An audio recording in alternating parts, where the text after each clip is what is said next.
A gente precisa ficar muito atento às nossas desistências. Sim, porque de repente você começa a desistir, você tem um objetivo, estabeleceu uma meta, começa firme e de repente aos poucos você vai percebendo que já não tem mais aquele movimento do início, não tem mais aquela vontade inicial. É como se fosse esfriando uma temperatura que antes era alta, até chegar ao frio, da imobilidade, da inércia. Todos nós enfrentamos o mesmo conflito.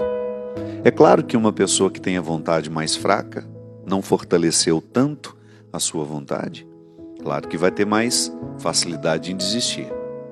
Mas todos nós, tudo em nós precisa ser educado. Tudo. Nenhuma conquista da noite para o dia. Eu preciso educar-me para as virtudes. E a vontade é uma delas.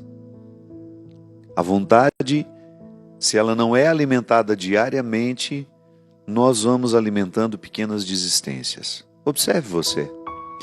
Quantas vezes você já fez o compromisso de aprender inglês?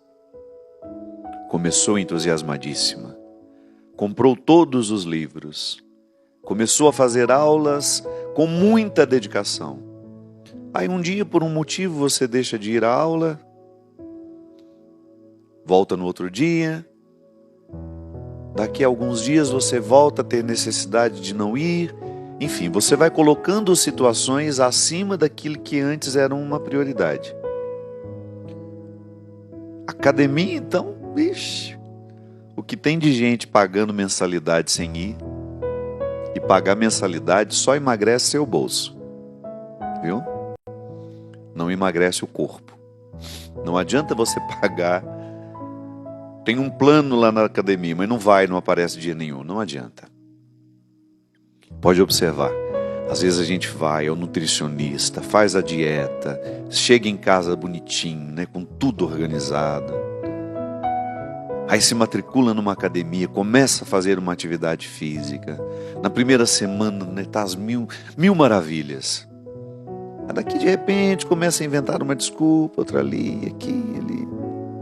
E porque a vontade não está devidamente fortalecida, nós vamos desistindo sem perceber. E depois de ter faltado muitas vezes, você relativiza. E a relativização é o último estágio da desistência. Quando você relativiza um valor, você começou a intensificar o processo da desistência. Minha gente, nós somos todos iguais. Se nós sentássemos aqui agora e cada um falássemos do que a gente se propõe e não faz, então não se sinta o pior ser humano do mundo. Nós somos também parecidos com você. Pode ser que você esteja desistindo em outras áreas diferentes das minhas. O fato é que todo santo dia você corre o risco de desistir de projetos importantes, inclusive a vida. Se a gente não fica atento, a gente começa a desistir da vida. A gente vai se entregando a processos de autodestruição. Já cansamos de falar aqui. Esses processos de autodestruição estão muito associados às nossas mágoas, aos nossos ressentimentos, àquilo que nós alimentamos sob o formato de fracasso. Vamos perdendo a vontade vai ficando cada vez mais fragilizada, sem protagonismo, e de repente estamos ali, aparentemente vivos, mas sem nenhuma vida dentro de nós. O que nos mantém vivos são os projetos. Ainda hoje eu conversava com um amigo meu, o Billy, lá de Petrópolis, a Silvia, a esposa dele, e eu perguntei para eles, mas vocês já não aposentaram, gente? Eles trabalhando 10 horas por dia. Eu tinha escutado há um tempo que vocês já queriam dar uma parada. E a Silvia muito sabiamente respondeu, mas se a gente parar, a gente morre. Eu não sou assim. Eu posso parar que eu não morro. Tenho uma facilidade imensa de lidar com o ócio. Tenho uma facilidade imensa de não ter o que fazer. Porque quando eu não tenho o que fazer, eu me ocupo com aquilo que eu quero fazer. Quantas vezes eu gastei longos anos da minha vida com muitas obrigações.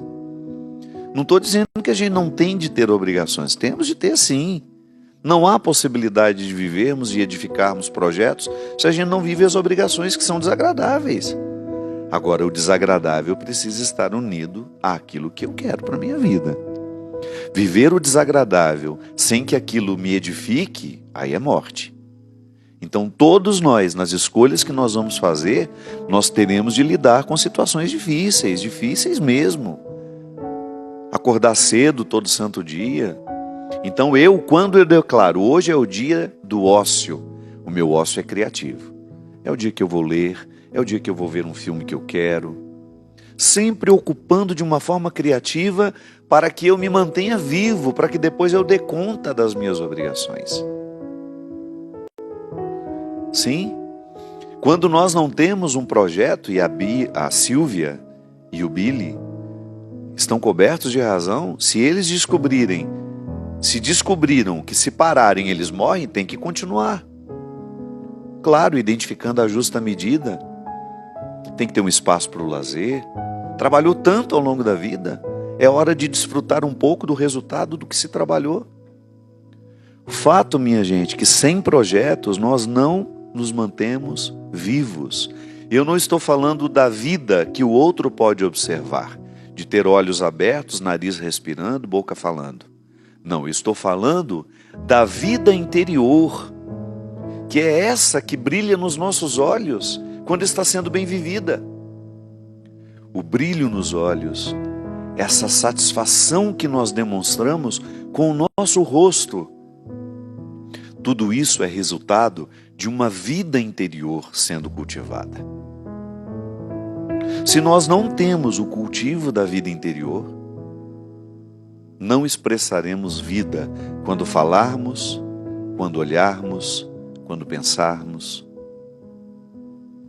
Sim, esse é o desafio diário, de você observar onde é que você está desistindo, do que você está desistindo. Olha, desistir de situações que nos matam, que nos adoecem, é ótimo.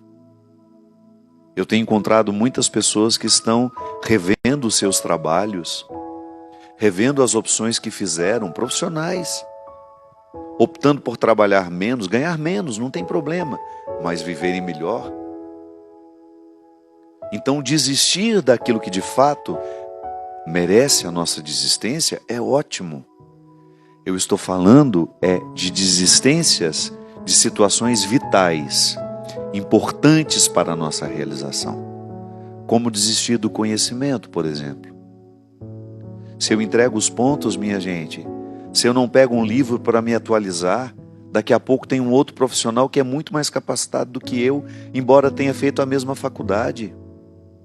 Médicos que não se atualizam, advogados que não se atualizam, psicólogos que não se atualizam, padres que não se atualizam, cozinheiros. Se eu quero ser um bom cozinheiro, eu estou sempre me atualizando. O fato é que todos nós temos situações a serem aperfeiçoadas.